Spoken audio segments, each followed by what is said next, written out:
So let me get this straight. Well, we've got gas in the North Sea, but Ed Miliband decided to tax it to death, shut it down, and now we're importing it from Qatar. Right, well, that makes perfect sense if you're a politician, that is. So here's the situation. We had a treasure chest of oil and gas in the North Sea. That's not me being dramatic. That's Donald Trump talking. And I hate to say it, but he's not wrong. North Sea output just dropped 6.9% in the first 3 months of this year.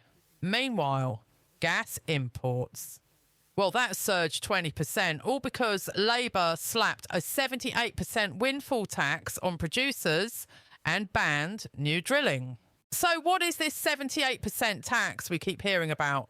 It's the combined effect of 30% corporation tax, 10% supplementary charge, or 35% energy profits levy, which totals, 78%. Basically, if you're a company pulling gas out of UK waters, you get to keep just 22 pence for every pound of profit. And even that's before Labour start lecturing you about just transition. Oh, and those investment reliefs companies used to get, gone.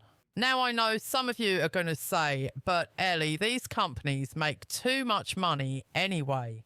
And that's fair enough. But let's look at where that money actually goes. £1.4 billion from Shell went straight into the UK Treasury last year. Those profits help pay for schools, roads, even the NHS. Or at least they used to, but now we're importing gas instead, shipped across oceans on giant diesel-burning tankers from Qatar and the US. How exactly is that green, Ed? Spoiler, it's not. It's just outsourced pollution with a PR twist. And here's the real kicker. If British companies aren't making the profit, who is? It's Qatari state firms. It's US oil giants. It's shipping conglomerates raking it in while Britain shuts itself down.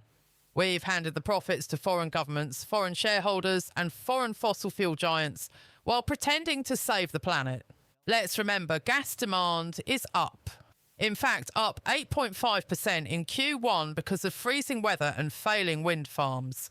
But Miliband doesn't care. He's ideologically opposed to British gas, so we now import it from Norway via pipeline, Qatar and the US via LNG ships.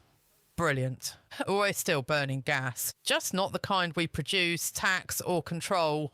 Meanwhile, wind output dropped 13% due to low wind speeds. You know, because you can't legislate the weather.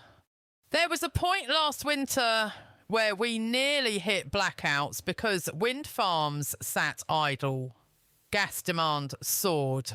Our own production had been strangled. But sure, let's close more gas fields because it's really progressive to be dependent on Qatar while shouting net zero in a cold, dark living room. Labour says it's all about the green transition. But here's what we're really transitioning to.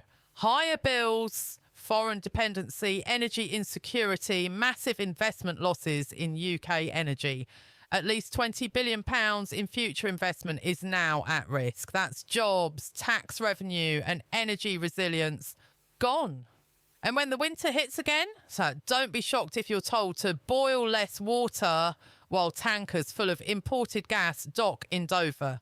Labour's energy policy is like being in a sinking boat and refusing to use the bucket because it's not sustainable. So instead, we import a bucket from Qatar, pay triple the price and feel smug about it. We need gas. We have gas. But Ed Miliband would rather we beg foreign regimes for it. That's not energy policy, that's ideology with a side of delusion.